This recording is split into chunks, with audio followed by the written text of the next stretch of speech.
Yo, what's good with y'all, man? It's your boy D, and yes, I'm back. We have 2 more days into 2K25. We have until 7 a.m. Central Time on September the 4th. Now, if y'all don't know by now, some people are playing the game already with the physical copy, and they're showing off the dribble moves. But anyway, that's not what today's video is about. Today is about reacting to Joe Know's 10 things you should know about the builder so you don't make mistakes in it. And we're gonna be reacting to it and showing you my perspective pretty much. So before we jump into the video, don't forget to like, comment, and subscribe, and make sure you spread that positivity. Let's jump right into it.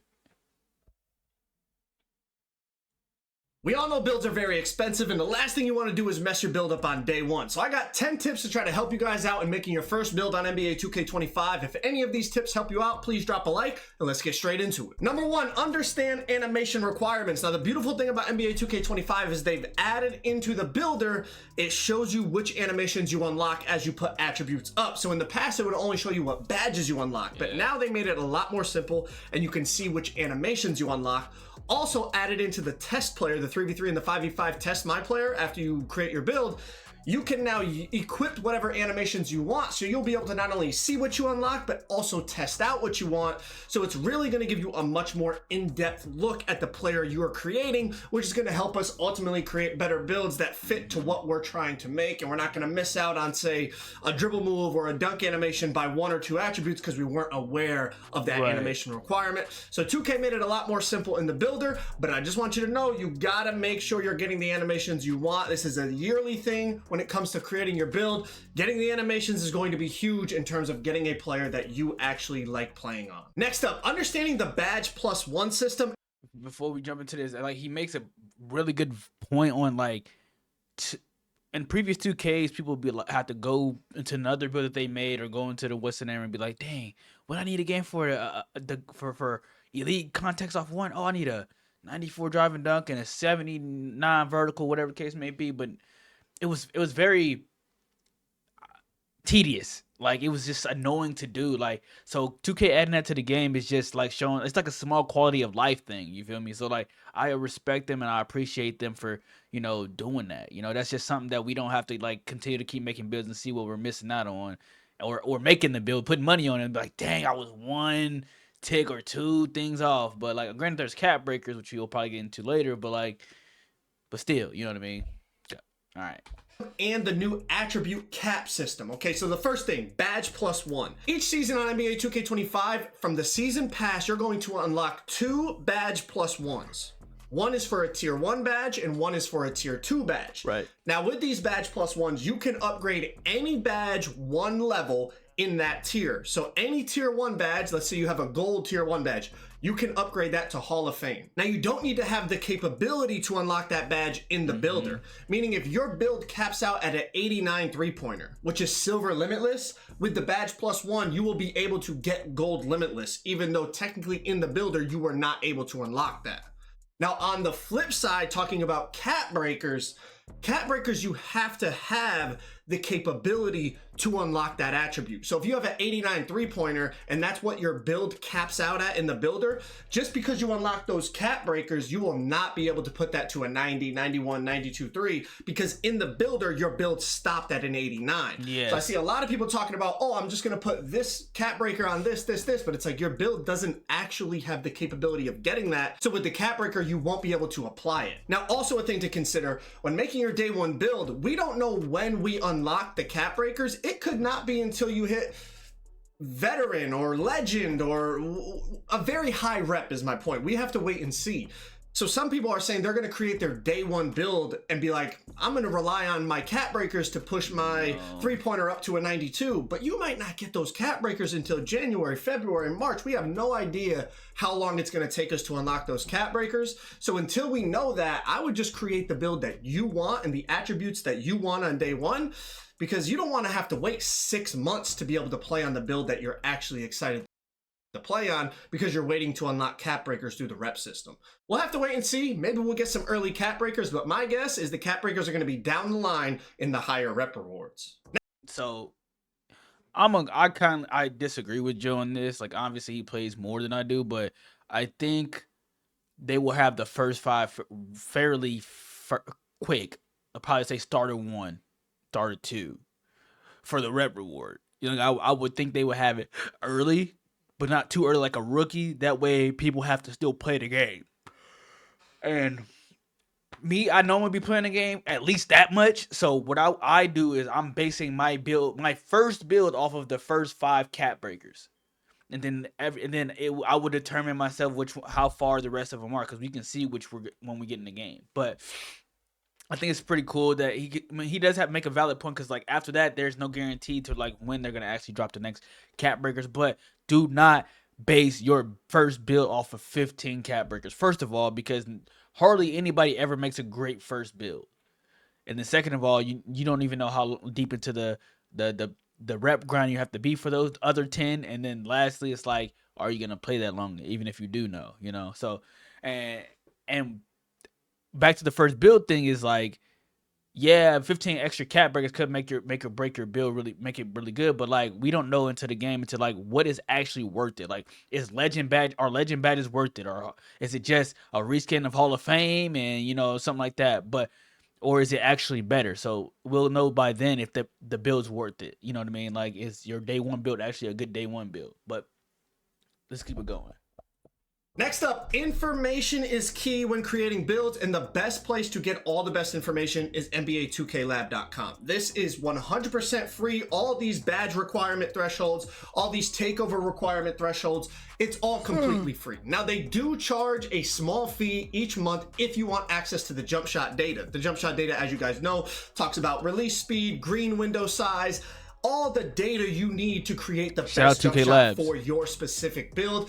If you want a discount on that membership, use code Joe, but they have a ton of free information on the site as well. But if you want that jump shot data, as I said, code Joe, it'll definitely help you out early in the NBA 2K25 cycle. Next up is understanding attributes and what they actually affect. Now, this changes every single year. 2K makes tweaks to which attribute actually affects certain movements and playing ability and all that. But for example, this year you might see perimeter defense and automatically assume that's how fast you can slide your feet on the perimeter. But it's already been confirmed that agility is actually your lateral quickness. So you need to actually pay attention to what the attributes truly affect in order to make the most optimized build that fits your playstyle. Somebody who's looking to change directions quickly with the ball in their hands might think agility affects that, when agility has nothing to do with the ball in your hands. No. That's strictly speed with ball now. You know, last year we had acceleration and all that stuff. So paying attention to attributes and what they actually affect is going to help you not waste attributes, but also put the attributes where you want to play the way you want to play. Pay attention to what attributes truly affect. You're going to want to find that out before you make your build. Next up is physicals. Pay attention, of course, to height, weight, and wingspan. And what I mean by this is sometimes just increasing your weight by, let's say, 5 pounds, 10 pounds, it unlocks badges at higher levels. For example, you might have the ability to get silver defensive badges, but by putting your weight up, it unlocks the ability to raise your perimeter a little bit higher, and now you can get gold defensive badges. Now, this is going to vary from build to build and from what height you are and, you know, what you're actually looking to unlock, but really play with those physicals and see. You might be able to unlock different capabilities depending on where you put your weight, wingspan, height, that can unlock different badge thresholds, which ultimately is going to make your build that much better. Right. Next one is give your build some time to reach its potential. I've seen so many people put hundreds of dollars into a build, play 3 games on it in the park with bronze badges, get flooded, and then say the build's trash and you just threw away all that money. When you're creating a build, you're creating it to play it at its max potential. So if you're playing as an 85 overall with bronze badges against somebody who has Hoff and legend badges, you're going to be at an extreme disadvantage. It might feel like the build is bad, but for all you know, you created the perfect build for you. You just got to give it some time. Be able to grind that overall up, grind your badges up, and then your build's going to reach the potential. Don't throw away some money because you're jumping the gun and thinking that the build is garbage and you're going to throw it in the dumpster, delete the build, start all over. Give it some time, let that build reach its potential, and before you know it, you'll probably be going crazy. The next one is high risk versus low risk builds. Now, a lot of people, especially that watch me, you know, I love to make builds. It's one of the funnest things on the game. You guys make multiple builds as well. And there's high risk builds and there's low risk builds. The lower risk builds, I would say, are more like the centers, the lockdowns. It's very difficult to make a terrible center or a terrible lock. Some of you do it, don't get me wrong. No, thanks. But it's much easier to mess up a guard build because there's so many thresholds when it comes to guards, not only for badges, but also dribble animations, jump shot animations. and sometimes we don't know what the best dribble moves and jump shots are on day one of the game. So if you're going to make multiple builds, you might want to start with one of those lower risk builds that are harder to mess up, and then make your higher risk build maybe after a couple days or weeks. I'm trying to get back into what he was talking about here, like in your build. Give your build time real quick. A lot of also you guys got to give the game time, right? Like if you can't shoot on day one, it's day one, bro. Like give your build some time, give the game some time. Don't go out there complaining because you're 0 for 17 and I got it. I used to shoot 70%. Blah. Bro, just let the game play out, please, so we can have a good game. Do not go on there and complaining day one, week 2, week 3. Give your build some time. Give the game some time. Adapt to the game before you complain. Please, please, please. Once everybody else has time to lab the game and figure out what, you know, the better dribble animations are that you're going to want and the better jump shot bases, and make sure you meet all those attribute requirements so that you don't have to remake the same build within the first couple weeks.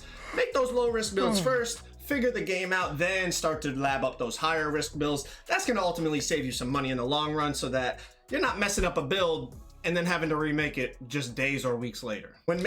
And with the low risk builds and versus the high risk builds, the high risk obviously the PG and stuff. Unless you're good at PG, even if you do know the dribble moves, like unless you have a goated center or something like that, or a decent center, I would just go with like a lock or something. You can't go wrong with lock. Everybody knows steals are OP for the first day, or because everybody don't have their badges, right? So the first thing you can do is literally make a lock, and it'll help you out defensively. Like getting out on a break is gonna be better than anything. And then also, with that being said, centers always have better rep. You know, so I'm gonna make me a center day one. I know I don't have a squad like that to play with. I'm gonna play with a few of my friends and my homeboys. I shouldn't say my friends, but my homeboys. I've been knowing them for a while, but we kind of already have a little squad that we're gonna make. So I'm gonna make a center. It's gonna get me to rep as high as I possibly can, faster and stuff like that. So yeah.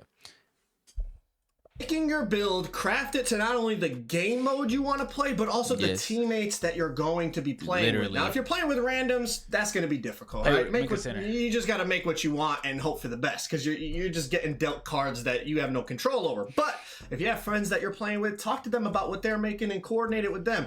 Also, craft your build towards the game modes you prefer to play. For example, if you're a 1v1 player, right? You load up and you just love to play ones. You don't need pass accuracy, so save those attributes and put them elsewhere. But someone like me who loves to play 5v5, I need pass accuracy, so I have to put that onto my build. My point is, whatever game mode you're playing, you can tweak it. If you're a center and you play 5v5, you might want the higher pass accuracy for the better break starter. But if you're a center that prefers to play 3v3, the court isn't as long, so you probably don't need the Hoff or Legend break starter. You could probably get away with gold, silver, maybe even bronze. So tweak the build, not only to your teammates, but to the game modes that you prefer to play. Exactly. Number 9, take your time when making your build. The amount of teammates especially, bro, because like I just said, like if you don't have like a squad to play with, just make a low risk build and go out in the wreck and have fun. Like, but if you have a couple good teammates, man, just, you know, make the build that you want to make, then, or don't completely play off of them. Like I'm gonna make sure that I can do as much as I can with my build without sacrificing stuff that I don't need, but or completely relying on somebody that that don't know how to play the game. A lot of times I see people just rush in the builder, and then within 10 minutes they're like, wait, I already put VC on it. I meant to do this. Take your time. Make sure you're making the build that you want. Otherwise, you're going to be throwing away money very, very quickly. Like I said, builds are expensive, so take your time like you're investing that much money into this build. Take your time, get the attributes, make sure the badges are good, make sure the physicals are good, the position, everything you need to check, double, triple check, make sure it's good to go. Last but not least, I can't stress this one enough, make the build that you individually actually want to play on. You could watch videos, you could watch my videos, other people's videos, use that as information to craft the build that you want to play on. Ultimately, if you have a certain thing you prefer to do on the game, let's say you prefer to dunk on people all the time. Why are you going to make a build that's a small guard 300 with no dunk, right? Just because somebody said it's a great build, it might be a great build for them, but not for you. Craft the build to your liking, because ultimately, even if you're on a great build, but it doesn't fit your playstyle, you're not going to have fun on it. You're not going to want to play the game. You're going to feel like you wasted money on the build. Make a build that fits you, your playstyle, and you're going to enjoy it that much more just because of that. Now, if you're looking for more info on the builder, that video right there. Hey, Joe be spitting facts, man. I respect it. But like I said, guys, there's 2 more days until 2K25. Actually, less than 2 days, less than 48 hours, and we'll be playing 2K25. So don't forget to drop a like for your boy and get me down to one. Get up to 1K. I'm sorry, and don't forget to comment down below what build you're going to make day one. Without further ado, I'm out.